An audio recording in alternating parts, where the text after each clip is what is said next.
What's going on, everyone? Savage Gamer here, and we're just gonna have a quick little chat about, again, the state of PSVR2, because there seems to be mass confusion and mass delusion going on right now within the PlayStation VR community. And I thought I cleared a lot of this up in my last Let's Talk episode, but there still seems to be a lot of just confusion and misunderstanding of the gravity of the situation. So let's get into this. Make sure to hit like and subscribe. Fuck it, just do it, right? I mean, it's not that hard. It's a button, and you're in, and welcome to the team. Anyway, let's just go. So PlayStation VR 2, is it dead? No, it's not dead.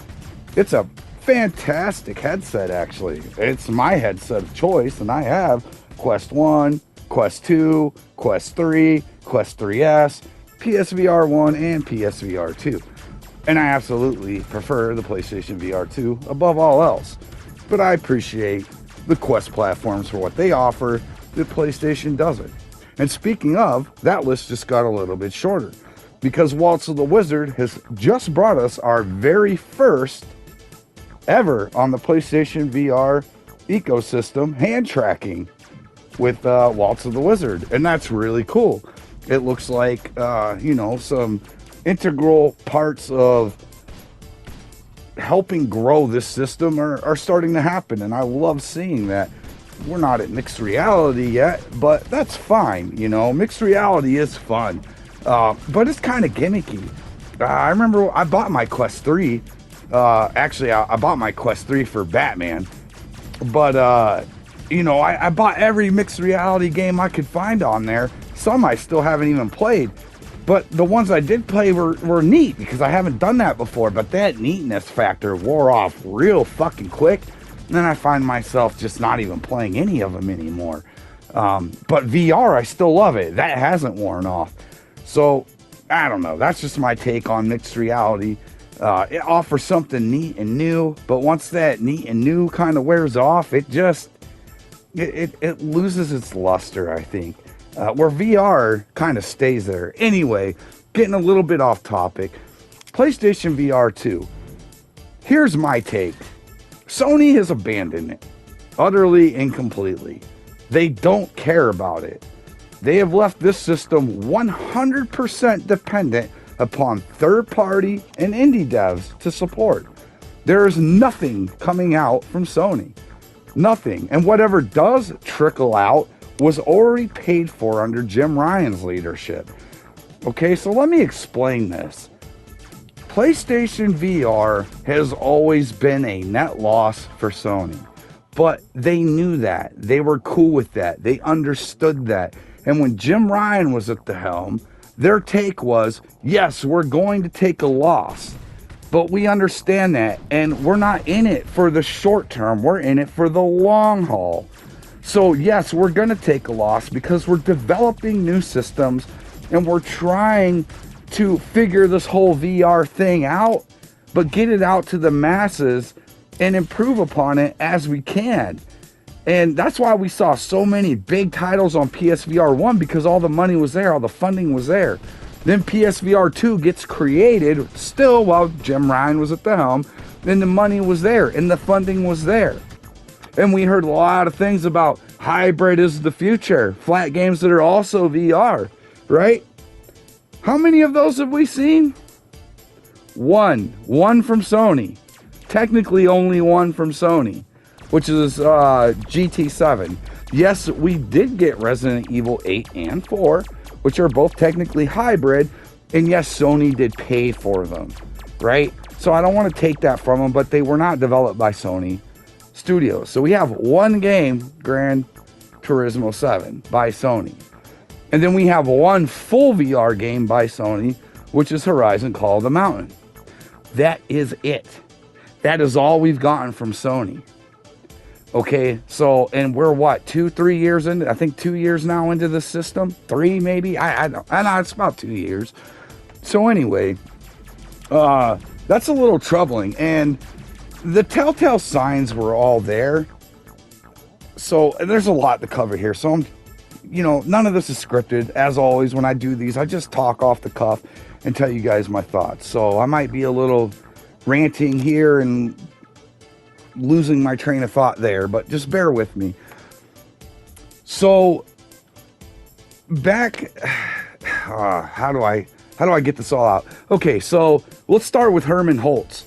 Herman Holtz blew over 400 fucking million on Concord, a game nobody wanted, and when we saw it, everybody hated. Yet they continued to try to push this out onto everyone, this live service cash cow that they thought they were making, and everyone hated it. The studio tanked, and Sony lost around 400 fucking million dollars for it. That, so there's Concord. Now Sony's in a really bad spot. That's, almost $500 million fucking dollars lost in one game and one studio that nobody fucking wanted. But they sold these $600 headsets, right? And we're pumping us up with promises of hybrid is the future. VR gaming is the future. But then you see the telltale signs all around you that Sony is just trying to wash their hands of it. The very first sign that should have troubled you or known this was coming was when they sold the PC adapter. So you could use your PlayStation VR headset on a PC. That should have been a huge red flag. Like, why are they doing this? Sony isn't one to share their hardware with other ecosystems. So the fact that they even made that shows that Sony no longer cares about proprietary anything. They don't care to keep this in their ecosystem. They're like, fuck it, use it on PC, because we really don't want to do much else with it at this point. We've lost so much money, or we're losing money, or now that Jim Ryan's not here fighting for VR, we don't care. So that should have been your first big red flag. The second big red flag was London Studios being shut down, right? So they made us, I can't think, Blood and Truth. So the fact that a VR-focused development studio that Sony acquired during PSVR1 and put, that out on PlayStation Worlds, and then we got Blood and Truth, and then they shut that studio down, should have been pretty worrying to some of you. But sometimes studios shut down. Normally not one that makes bangers like Blood and Truth, but Sony did that, okay? And then the third and final fucking nail in the coffin for me, where I'm like, yep, they're just done, was Astrobot. The fact that they took our VR mascot that was born on PlayStation VR 1, that they knew everybody had been heavily awaiting a sequel for when PSVR 2 was even first announced, and then they fully developed it for flat only. There's no hybrid. There's no talks of, hey, here's the flat game, but we also are making the VR version for the PSVR 2 owners that we suck $600 out of their pockets for this headset. No, that's not happening. Even after Astrobot won Game of the Year at the Game Awards, you'd think if Sony gave a single fuck about VR, they'd say, hey, it's Game of the Year. Let's hurry up and get this on PSVR 2, and please all our people who paid over $1,000 to play PSVR 2. No, they don't. They didn't.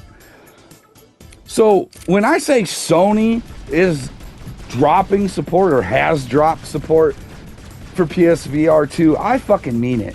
Because look at Meta right now. They're putting out Civilization, or Sid Meier's shit number 7. That could have been on Sony. We could have had Civilization Revolution or whatever on PSVR 2. Nope, didn't get that. Which is a good call on Meta, but a bad play for Sony. And Sony has so many great IPs that they don't care to put out there for VR. There's no Spider-Man, there's no Killzone, there's no Astrobot, there's no The Last of Us, there's no God of War. All we have is Horizons, which they pushed all over the damn place, even Lego. And Lego, it folded. I think it had like 67 players on Steam, which is sad. But anyway, it baffles my mind that Sony isn't looking at the people who not only bought a PS5, but then went out and spent another $600 on a PlayStation VR 2, knowing that we spent that much money for this, and they're just like, fuck them. We don't care. We're just going to keep pushing out flat games. Let all the indie devs and third-party devs take care of this. And so my latest argument was the Hitman. So IOI is, for the first time ever, making the Hitman VR port for PSVR2 in-house, which they've never done.